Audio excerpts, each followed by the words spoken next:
What is up, Swolger Nation, Fit Cult members? We're coming to you from the gym, and that right now is something that a lot of people are dealing with. With COVID-19 going on, a lot of gyms are still closed. There's some people though that are starting to get back into the gym. So this video, we're gonna go over everything that you should not be doing when you first get back into the gym, and then telling you exactly what you should be doing. Because let's face it, if you are an experienced lifter, if you've been lifting for years, you've probably lost some strength and some size by doing body weight workout. I mean, let's be real. There's only so much you can maintain with triangle push-ups and squatting your dog. So right now, we're gonna be going over what you should not do that you're gonna probably want to do. These common mistakes that a lot of people are gonna make, you guys can steer clear and not be one of them.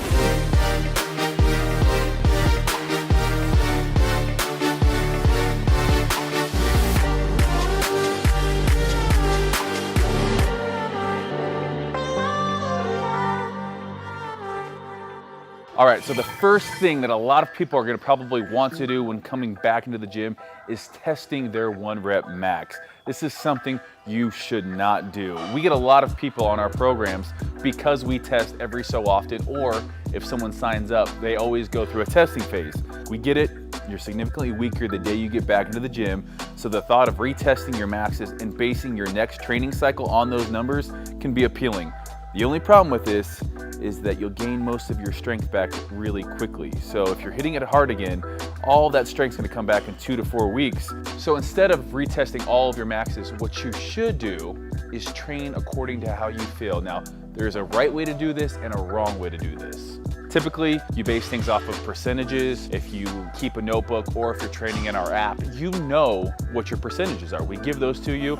Any smart program is gonna have that. So the weights you use may be significantly less than what you're used to doing, but I think you'll be surprised how much stronger you'll get. It's gonna be really quick.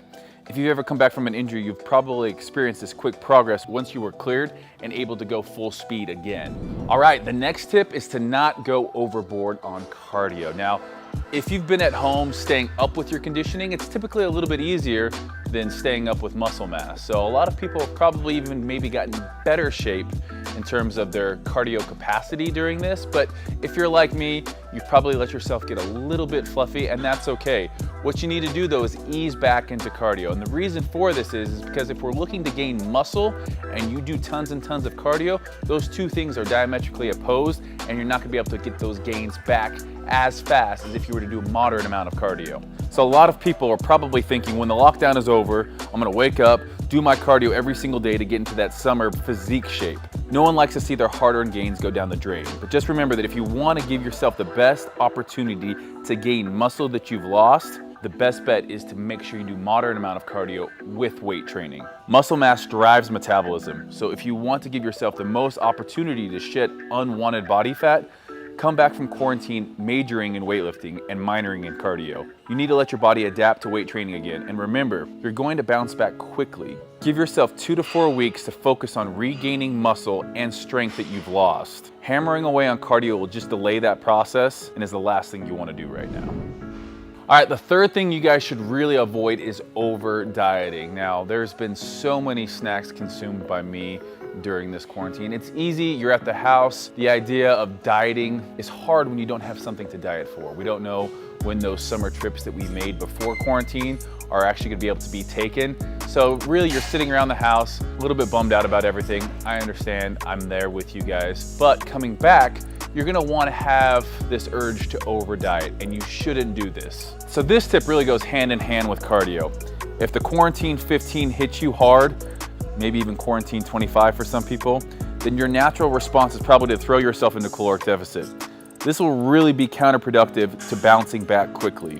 You want to give your body everything it needs to ensure its best opportunity for growth and recovery. So if you toss yourself into caloric deficit, you're just going to be swimming against the current. Remember when you were told you can't gain muscle and lose body fat at the same time? Well, this is one of those rare scenarios you may be able to achieve that goal. And this is, again, it's the same effect of when you come off an injury, you're going to bounce back very quickly.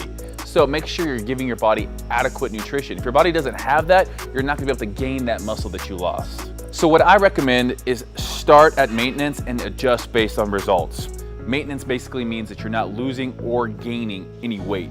Doing this will help make sure you're fueling your body with enough to get your gains back, but also keep yourself in check so you don't gain a bunch of unwanted body fat. From there, you'll begin to put back on muscle and your body's caloric demand is going to increase, and that will naturally put you into a slight caloric deficit. Also, make sure you're eating enough protein to build muscle effectively, and then you're going to want to check in on your energy levels from week to week, making adjustments based on how you're responding and how your energy levels are. The idea here is that we don't want to just come into the gym trying to pick up where we left off. It's just going to leave you gassed. So the last thing we want to make sure you don't do is neglecting your prehab. I know we're beating a dead horse here, but don't forget that your strength is going to come back quickly, and your beach muscles aren't the only thing that have become atrophied and deconditioned during lockdown. If you spend a little extra time on the muscles that help you maintain structural balance, you'll decrease your chance of injury. So we want to make sure we're spending enough time warming up for the workouts and then also stretching afterwards. The goal of prehab is to prevent injuries before they happen. So as a lifter or an athlete, your prehab should focus on bringing up weaknesses that lead to muscular imbalance that ultimately will get you hurt. The things we typically need to spend the most time on are our shoulders, everything from external rotators to other stabilizing muscles, hip flexors, hip rotators, and the groin. These are the places we see a lot of injuries in our athletes and our app members. So by making sure that we target the shoulders, the hips, the rotators, you can do this in your warm-up, you can do this in between sets, but if you're not doing this, you're going to see an increase in injury, and that means you're not going to be in the gym training.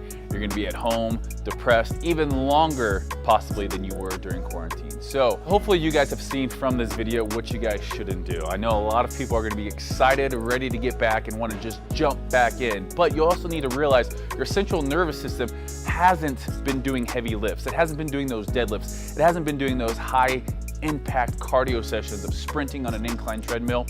So you're gonna make sure you want to follow these steps that I've laid out in this video to keep you in the gym, keep you healthy, and making gains. So as always, smash that like button. We're excited for everyone to slowly get back into it. I know our app members are really excited. If you guys wanna check out more, head over to fitnessculture.com.